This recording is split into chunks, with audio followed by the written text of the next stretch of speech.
So if there is one universal rule in marketing, then it's know your customers. Others are not that universal. The artificial intelligence is very powerful, but suppose everybody starts using it for effectiveness and more or less the same, and we are approaching towards maturity very rapidly. And then you need to have a strategic thinking. Strategy is creative, but creativity is based on data, so everything is very related. The most important, I think, we will bring structure to what we usually call chaos, but probably it's not chaos, even if environment it's uncertain, it's not chaos, but we bring structure to that. Structure to decisions, structure while speaking with upper management, with parallel management, with their teams, and that's very important.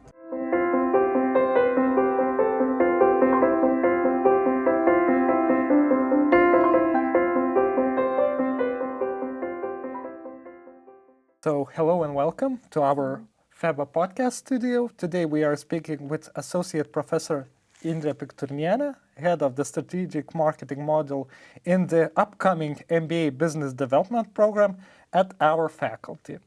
In this conversation, we will discuss why strategic marketing is essential for business growth, how customer insights can become a source of competitive advantage, and how marketing decisions can create measurable business impact. So hello again, Hello. Indrė. It's very nice that you had some time to spare some time and talk about this upcoming MBA program in terms of strategic marketing module perspective. So very nice to have you here. Thank you for So I will inviting me. start with the first question. How would you describe this strategic marketing module in one or two sentences?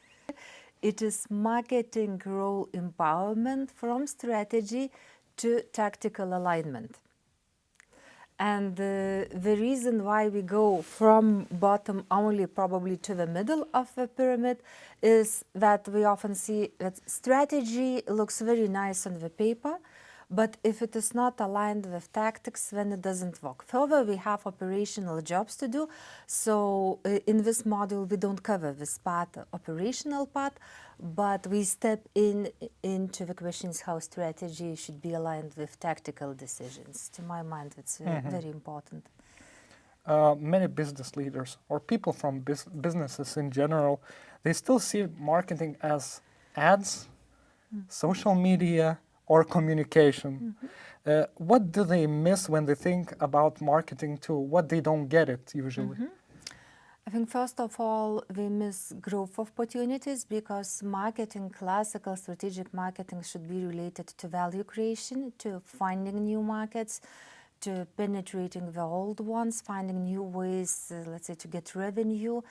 And if these opportunities are missed and you simply communicate, most likely you will be stuck in this vicious circle, going head-to-head comparisons with your competitors, short-term campaigns, and growth is really missing here, and value creation is really missing here.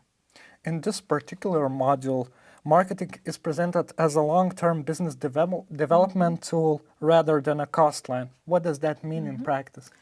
In practice, that means that somebody who thinks about marketing strategically should come to align, let's say, fundamental steps for growth and then tactical and operational job.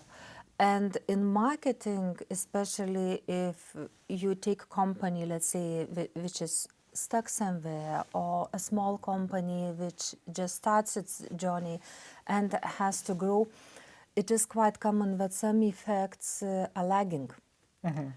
You don't see immediate effects, and then it's a very high temptation to go, let's say, for discounts, for short-term campaigns. But a strategic marketer should think in terms what fundamentals should come first, what should be built, and only then we come to the next steps. And they will be very different depending on situation, market cycle, purchase cycle, competitive situation. Yeah. So strategic marketing is responsible for competitiveness, growth, and revenue. Why can it no longer be chaotic, intuitive, or based only on creative side of things? What do you think? So that's basically the same answer. It's a long-term thinking. So it's like It's a very common comparison. Suppose the boat goes without captainship. And then it can go any direction, and some directions could be successful, some not, but probably you wouldn't want somebody to go without a captain, without a leader. A good CMO with a chief marketing officer with strong leadership is not only able to create and align these steps for growth, but also to explain to CEO, to chief financial officer, to other parallel corresponding departments to the team why we do the steps we do. And when this strategic patience is also developed. So from one side, marketing is very rapid and very agile. From another side, it's strategic and patient. And the key message here probably is that it's very easy to cover chaos with agility. Say, okay, we are agile here. We are so fluid, so agile, so reactive. But in the long term, you want to make it proactive. And agility, experimentation, it also has certain rules. And these rules for changes should be in the company and clear for everybody. How can understanding consumer behavior help leaders make better business decisions? So if there is one universal rule in marketing, then it's know your customers. Others are not that universal. Many things can be situation dependent. First of all, our classical textbooks, they teach no competitors. This is basically, if you take every classical marketing textbook, then it has analyze competition, analyze the market, analyze, let's say, market shares, competitor KPIs, advantages, disadvantages, that's kind of classics. This works very well for large companies, big players. In some industries, data is abundant. But in many more industries, data is not that abundant. You don't have clear market boundaries, market share boundaries. Even if you know competitors' indicators, you cannot benchmark them because they are on a different situation, different scale. You cannot copy them directly. And for small company, this game might become meaningless, even meaningless, because we know we have very small market share. We know we don't have these indicators to benchmark. And when you turn to your customers, this is the most manageable and actionable knowledge you can have. You can talk to them directly. You can make insights directly. You can experiment. You can track their journeys. So this is a tool you have very close with you. And of course, you still look at the competitive landscape with your peripheral view, but knowing competitors creates much bigger advantage, both in short term and knowing customers, sorry for that, short term and long term. The second reason is if you apply this customer journey framework, which is very, very simple but very deep, it has enormous depth inside. You already have a lot of answers where the customers step into the category, where the customers step into your brand, how brand touch points should work, how to talk with them at every step of the journey so that their questions are answered, their pains are removed, value proposition step up, pricing is correctly aligned, channel is correctly aligned. So this is a very deep framework that is always with you, always, irrespective of competitive situation. And here you can make insight, here you can make effective funnels. It's a very powerful tool.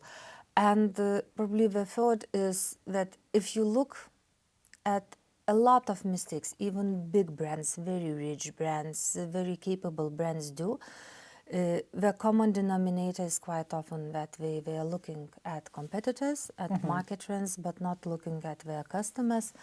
And my recent examples are probably in car businesses now, Ferrari, Luce, what we did, the best of everything, but what their customers want to pay for, and many more. So forgetting customers is really punished in the market. Yeah.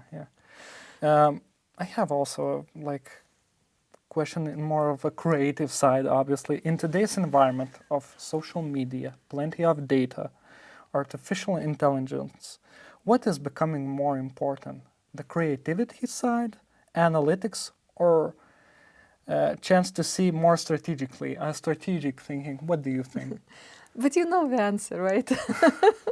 You know what will slip from my lips. So strategy is always fundamental. And when everything else is a tool in the right place, in the right time, for the right reason, and artificial intelligence is very powerful, but suppose everybody starts using it for effectiveness, and more or less the same, and we are approaching towards maturity very rapidly. And when you need to have a strategic thinking, strategy is creative, but creativity is based on data, so everything is very related. Let's talk about your module in particular, the strategic marketing. The module covers value proposition, positioning, market segments, and competitive advantage. Which of these areas do managers or up-and-coming professionals most often underestimate, and why? Okay, as a scholar, I should say there should be a research done to understand what is underestimated. But if I have to choose now, personally, professionally, and I will cheat a little bit on you, it's no one, pick one, it's not possible. It's segmented value proposition. So even if your market is pretty narrow, there are still segments within. Even if your brand covers general proposition or general slogan, we are delivering your promises, we try harder, we are for real beauty or whatever, there are sub-segments within. And if you manage to align the brand with marketing mix elements and go deeper into segmented value propositions, this is the power, I think.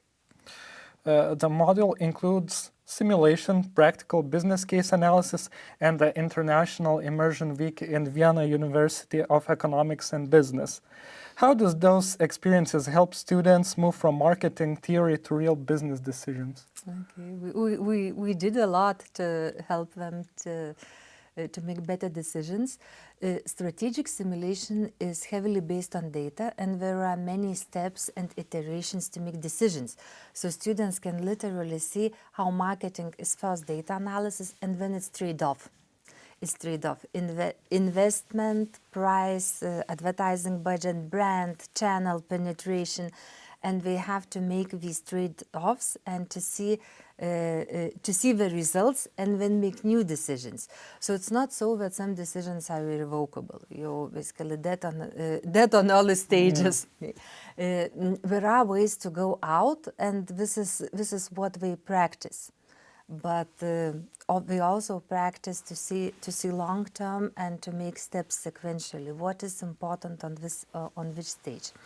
Then we do practical analysis of the company's way working in teams, and this is also a good chance for them to see, not to work with the data which is still simulated, but to see how this marketing elements add on to the real company. And the real companies, they have people inside, they have their histories, they have certain routine decisions made. And to question these long-term routine decisions together with teammates who come from different industries with different experience, different views, is, I think, a very, very healthy exercise for them. And we are already heading to the ending of our conversation. It was very nice to talk to you.